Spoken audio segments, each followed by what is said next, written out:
तो बच्चों आज का हमारा टॉपिक है कंपोनेंट्स ऑफ वेक्टर, यानी अगर हमें कोई वेक्टर दिया है तो उसके कंपोनेंट्स किस तरह से निकालेंगे ये हम देखने वाले हैं। ठीक है, और उससे पहले हम देखेंगे थोड़े से एंगल्स के बारे में, यानी साइन 53 कैसे निकाले, कॉस 53 कैसे निकालेंगे, उनका क्या फॉर्मूला है, ये सब हम पहले देख लेते हैं। उसके बाद टॉपिक पे चालू करते हैं हमारा जो कि मेन टॉपिक है कंपोनेंट्स ऑफ वेक्टर। ओके, तो सबसे पहले बच्चों मैं एक एंगल, राइट एंगल ट्रायंगल बना लेता हूं। इसकी साइड है 3, इसकी साइड है 4 और इसकी साइड है 5। ये कैसा है, 90 डिग्री है। ये एंगल रहेगा 37 डिग्री और ये एंगल रहेगा 53 डिग्री। ठीक, इतना बना लिया। अब यहां पर अगर मान लो मैं साइन 37 की वैल्यू निकालता हूं तो साइन 37 कितना आएगा, अपोजिट साइड अपॉन हाइपोटेन्यूज यानी 3/5। Cos 37 4/5 adjacent side upon hypotenuse.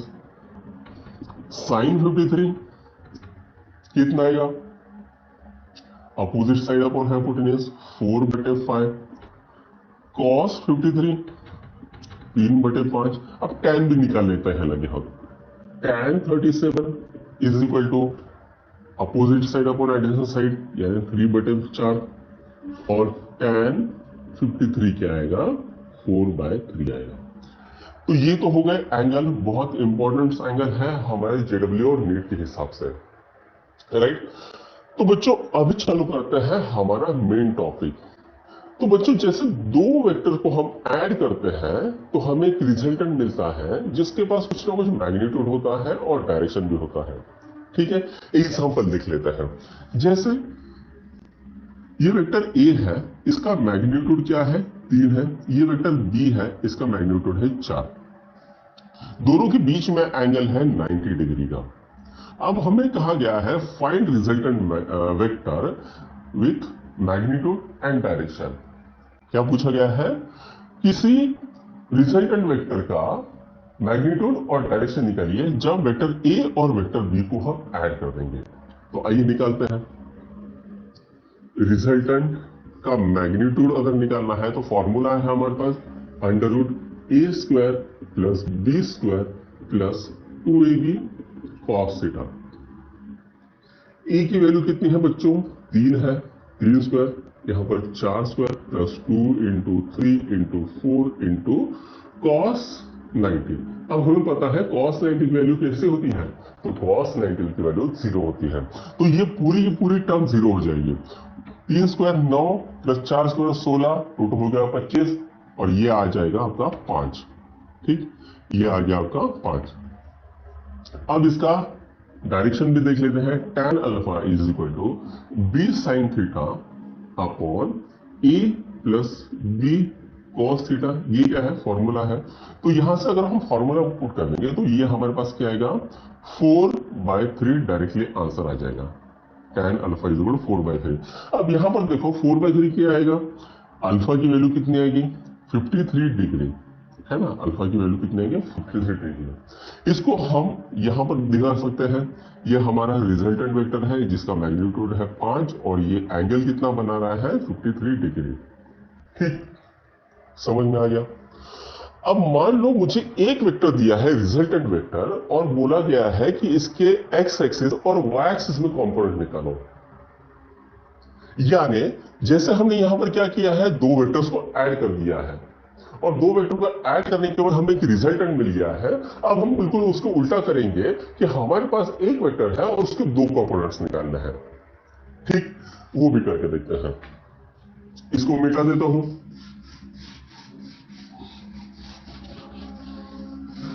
मान लीजिए ये हमारा एक्स एक्सिस है और ये वाई एक्सिस है। ये कैसा है, एक्स एक्सिस और ये वाई एक्सिस, और यहां पर कहीं हमारा रिजल्टेंट दौड़ रहा है। इसका मैग्नीट्यूड है 5 और ये कुछ एंगल बना रहा है, समझ लो थीटा, समझ लो थीटा। अब यहां पर एक्स एक्सिस में उसका जो कंपोनेंट होगा उसको हम कहेंगे आर एक्स और वाई एक्सिस में जो कंपोनेंट रहेगा उसको बोलेंगे आर वाई।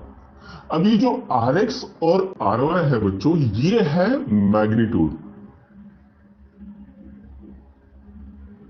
ये है उस वेक्टर का मैग्नीट्यूड। हम ऐसा भी बोल सकते हैं R1 vector R1 is equal to RX into i cap और RY is equal to RY into j cap is equal to R2।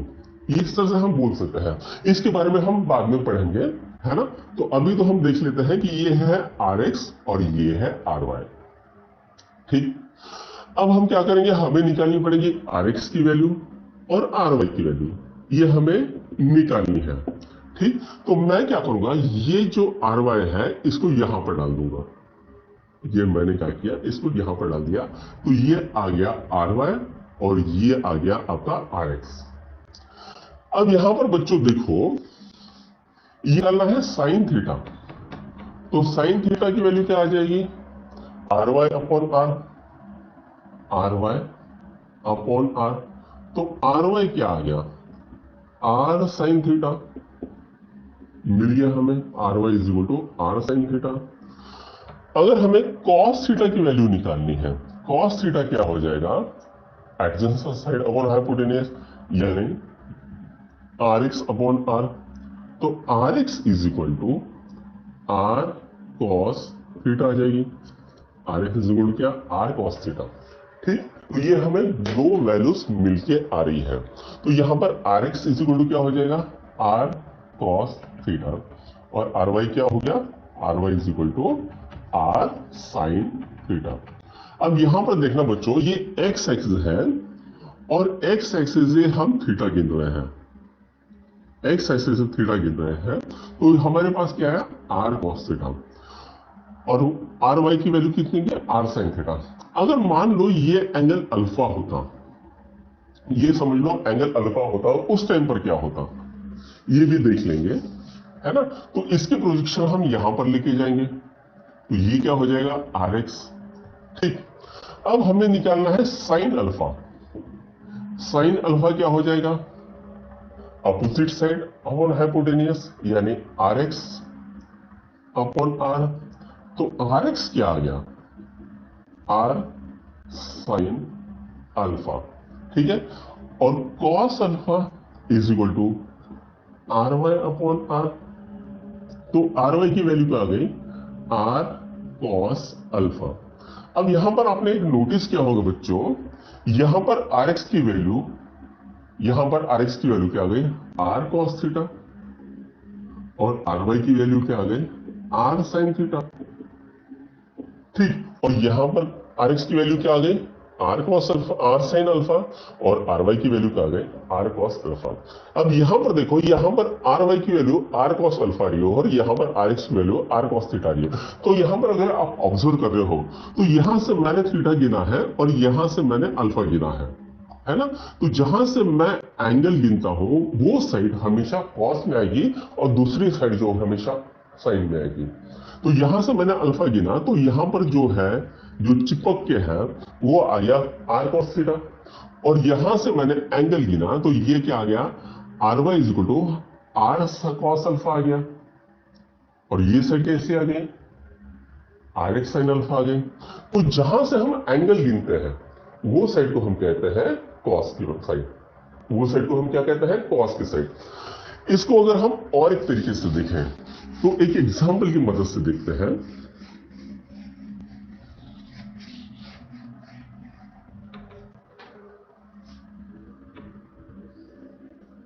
दो बार देखते हैं।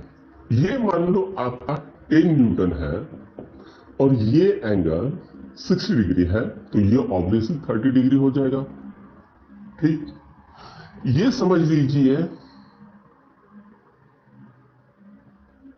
RX हमें निकालना है और हमें RY निकालनी है। तो RX को कंपोनेंट निकालना है और RY निकालना है। ठीक है, ये वेक्टर है जिसका 10 न्यूटन का मैग्नीट्यूड है और डायरेक्शन कैसी है, 60 डिग्री फ्रॉम एक्स एक्सिस और 30 डिग्री फ्रॉम वाई एक्सिस।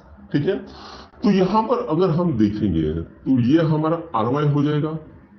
ठीक, तो यहां पर देखो बच्चों, cos 60 is equal two adjacent side upon hypotenuse यानी RX अपॉन 10 हो जाएगा। तो ये RX कैसा लिख सकता हूं मैं, 10 cos 60 cos 60 कैसा है 1/2 मल्टीप्लाइड बाय 1/2, तो RX कितना आ गया 5 आ गया। ठीक, RX यहां पर कैसा आ गया 5 आ गया है, राइट। अभी RY निकाल लेते हैं, तो sin 60 is equal to RY upon R, RY upon R, तो RY is equal to 10 into √3/2, यह आ गया 5, 5√3। RX की वैल्यू हमें मिलके आ रही है, RX की वैल्यू कितनी आ गई 5√3, ठीक है। यानी यहां पर सॉरी RY की वैल्यू 5√3, तो RY की वैल्यू कितनी आ गई 5√3। अब यहां से देखते हैं, तो यहां पर मैं RX को लेके जाता हूं, ठीक है। तो sin 30 इज इक्वल टू क्या होगा RX upon RY, RX upon R, RX upon R, ठीक है। तो RX is equal to R sin 30, तो R कितना है 10 है, multiplied by sorry RX is equal to multiplied by 1/2 is equal to क्या आ गया 5 आ गया। तो यहां पर भी तो 5 ही आ रहा है, तो उसी हिसाब से अगर cos 30 कर देंगे तो RY upon R, RY is equal to R cos 30 is equal to 10 into √3/2 is equal to 5√3। तो ये भी कहां में आ रहा 5√3, जो कि हम इससे हमें निकाल सकते हैं या ऐसे निकाल सकते हैं। ठीक, समझ में आ गया, इसको नोट डाउन करिए। नोट डाउन कर लिया, तो अब हम इसके ऊपर कुछ और प्रॉब्लम्स देख लेते हैं।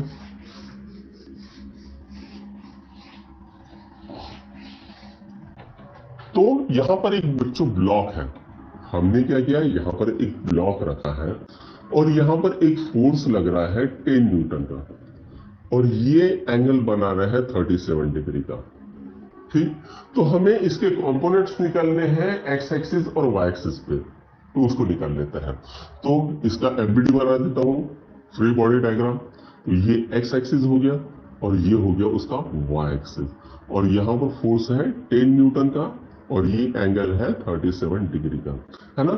ये हम इजी से प्रॉब्लम ले रहे हैं, ऐसे प्रॉब्लम जेडब्ल्यू और नीट में नहीं आते हैं, लेकिन आपके कॉन्सेप्ट्स क्लियर होने के लिए, डीपली आपको समझने के लिए हम इजी प्रॉब्लम्स पहले ले रहे हैं, ठीक है। तो यहां पर अगर बात करो आप, तो RX is equal to 10 cos 37 और RY is equal to 10 sin 37, ये हमने लिख लिया है डायरेक्टली, ठीक है।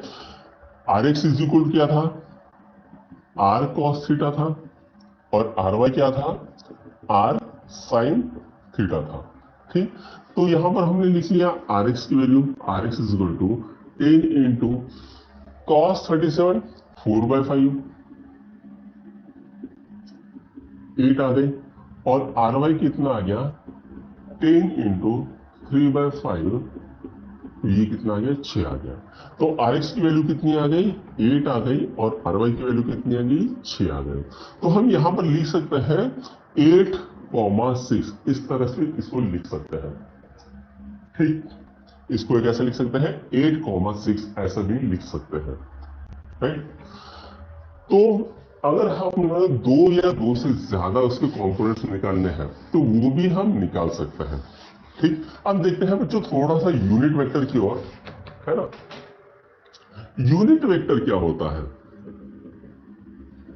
यूनिट वेक्टर एक ऐसा वेक्टर होता है जिसका मैग्नीट्यूड 1 होता है, जिसका मैग्नीट्यूड कैसा होता है 1 होता है, ठीक।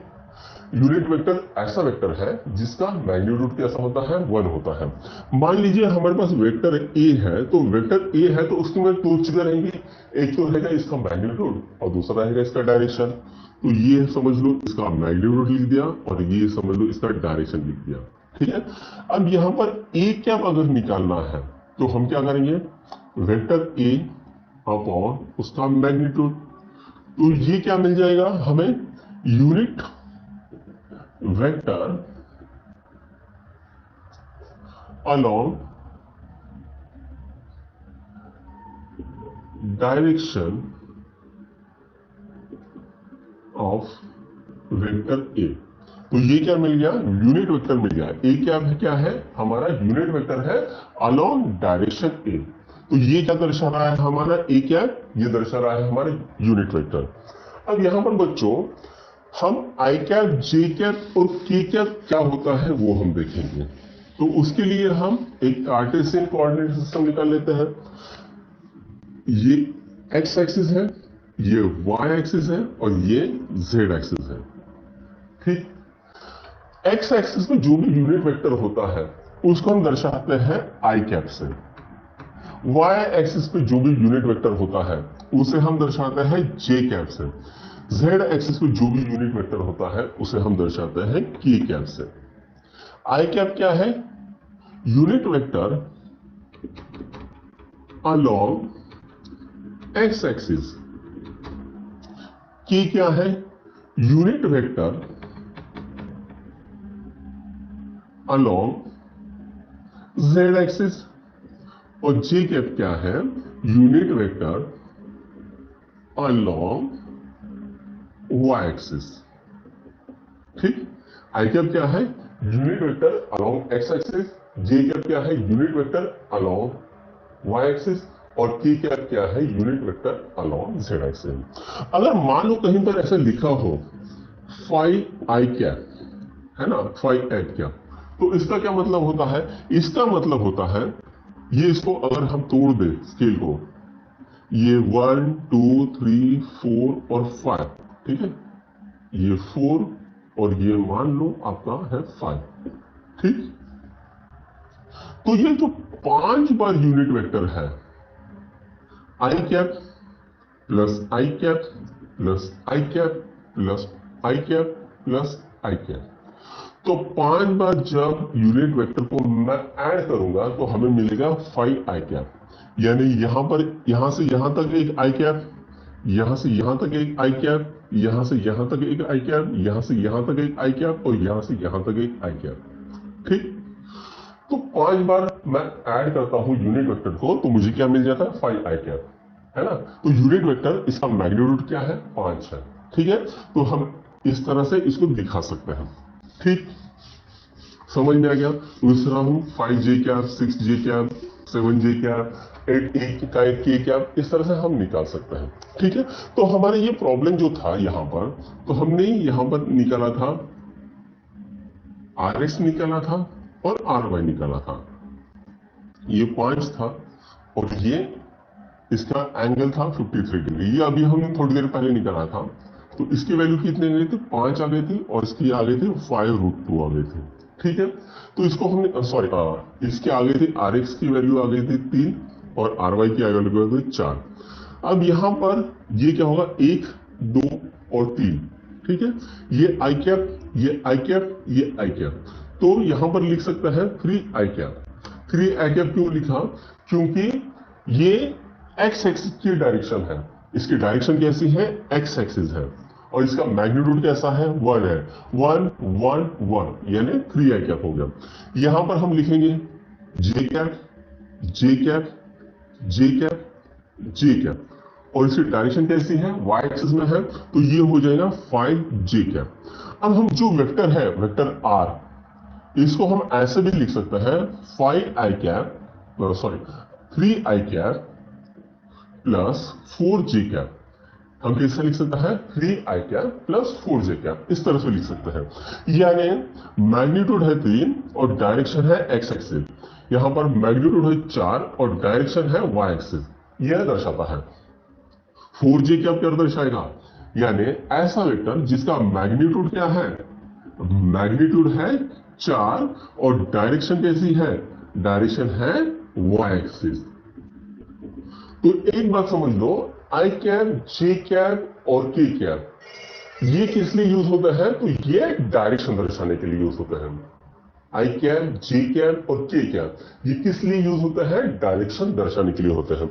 यहां पर हमें जैसे दिख लिया, यहां पर 3 i cap plus 4 J cap लिख लिया, यानी 3 क्या दर्शा रहा है, उसका मैग्नीट्यूड दर्शा रहा है और आई कैप क्या दर्शा रहा है, उसका डायरेक्शन दर्शा रहा है।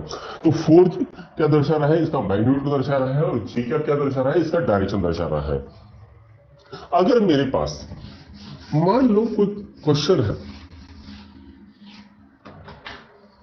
6i cap plus 2j cap, इसको निकालिए। तो अब मैं क्या करूंगा, एक्स एक्सिस निकालूंगा, वाई एक्सिस निकालूंगा। आई कैप कैसे आएगी, एक्स एक्सिस पे आएगी, और जी कैप कैसे आएगी, वाई एक्सिस पे आएगी।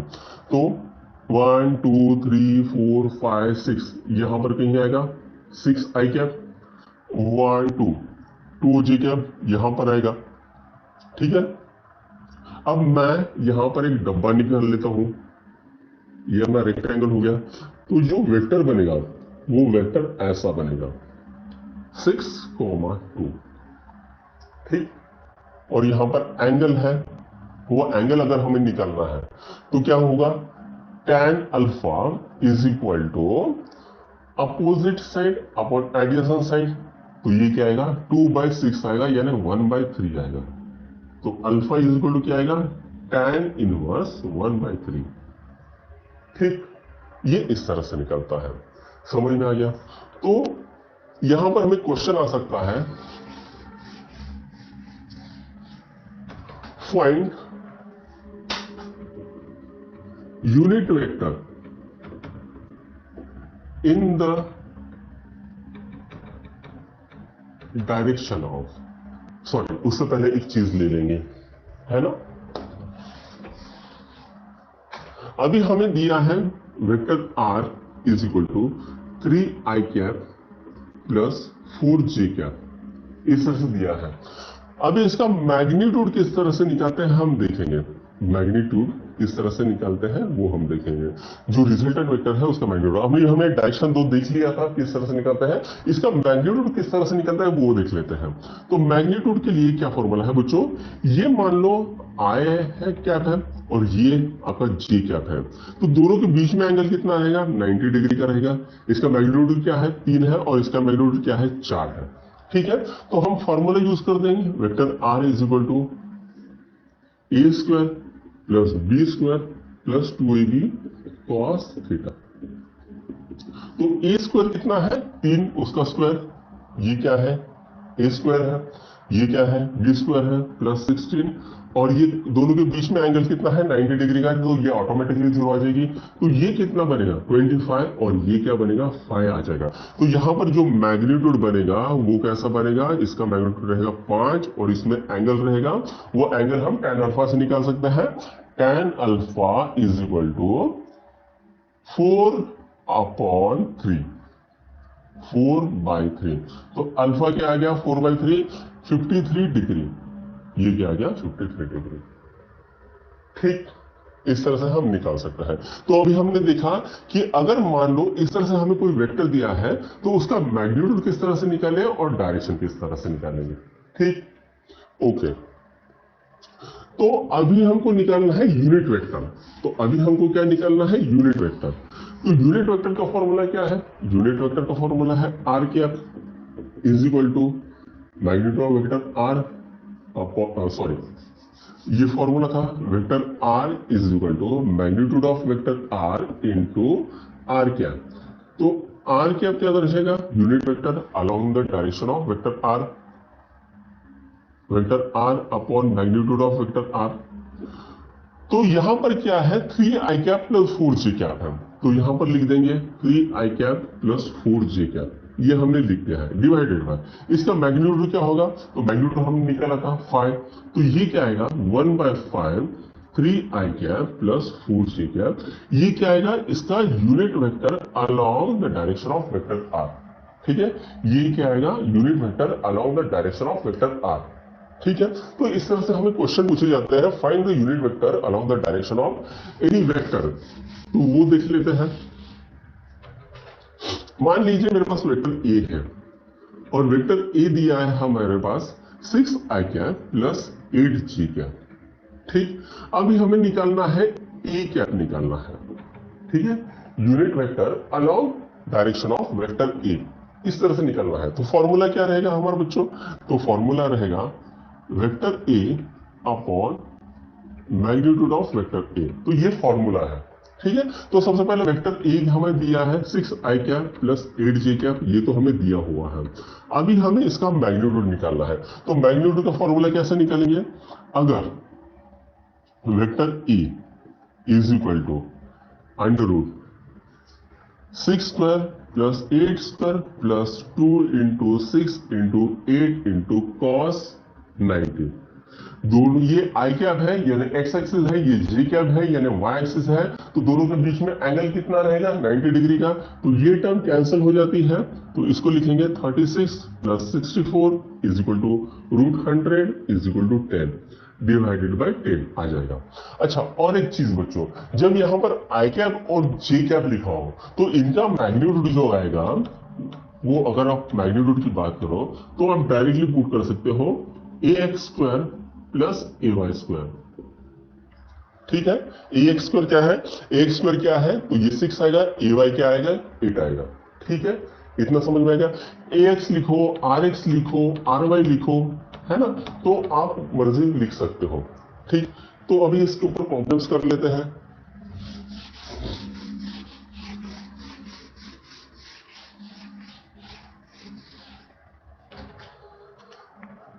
Find unit vector along the direction. Vector B is equal to 10 I cap plus 20 J cap. तो हमें क्या निकालना है? इसका यूनिट वेक्टर निकालना है। तो vector B is equal to b cap is equal to vector B upon magnitude of vector B। ठीक है, तो ये क्या आ गया? 10 I cap plus 20 J cap divided by, ये कितना आएगा? 100 रूट 100 प्लस 400, ये कितना आ गया? 1 अपॉन रूट 500। ये रूट 500 को हम ऐसे लिख सकते हो 10 रूट 5 लिख सकते हैं, तो यहां पर आएगा 1 अपॉन 10 रूट 5 10 आई कैप प्लस 20 जे कैप। ये हम इस तरह से इसको निकाल सकते हैं। ठीक है, अब देखते हैं बच्चों, ये जो रिजोल्यूशन ऑफ वेक्टर है इनके एडिशन कैसे करें। तो बहुत सिंपल है। मान लीजिए मेरे पास 3 वेक्टर है। एक है vector a 5 i cap plus 6 j cap, vector b दिया है 3 i cap plus vector plus 6 j cap, vector c दिया है 2 i cap plus 3 j cap. अब ये जो वेक्टर मिला है तो इनकी हमें एडिशन करनी है, और एडिशन करने से मान लो हमें वेक्टर आई मिल रहा है, तो उसका जो वेक्टर आर मिलेगा उसका हमें मैग्नीट्यूड निकालना है एंड डायरेक्शन निकालनी है। तो हम सीधे सीधे कर देंगे 5 i cap plus 3 i cap plus 2 i cap, तो ये कितना आएगा? 18 आई कैप, ये 12 प्लस 13 ये 15 जे कैप, ये क्या आ गया? 15 जे कैप। ठीक है, अब इसका अगर हमें मैग्नीट्यूड निकालना है तो हम क्या करेंगे? Vector r is equal to under root 100 plus 225, तो ये आएगा टोटल रूट 325। ठीक है, तो यहां पर मैग्नीट्यूड मिल गया। तो यहां पर देखो बच्चों, हम यहां पर इस तरह से लिखते हैं, ये तो मैग्नीट्यूड मिल गया इसका। अब डायरेक्शन हमें निकालनी है, तो डायरेक्शन के लिए मान लो ये 10 है और ये है 15। ठीक है, और यहां पर कोई एंगल आ रहा है आपका, तो 10 अपॉन 15, तो tan alpha is equal to 15 by 10 is equal to 3/2 आ जाएगा। अल्फा की वैल्यू कितनी आएगी? tan inverse 3/2। ठीक, इसको और एक तरीके से समझते हैं।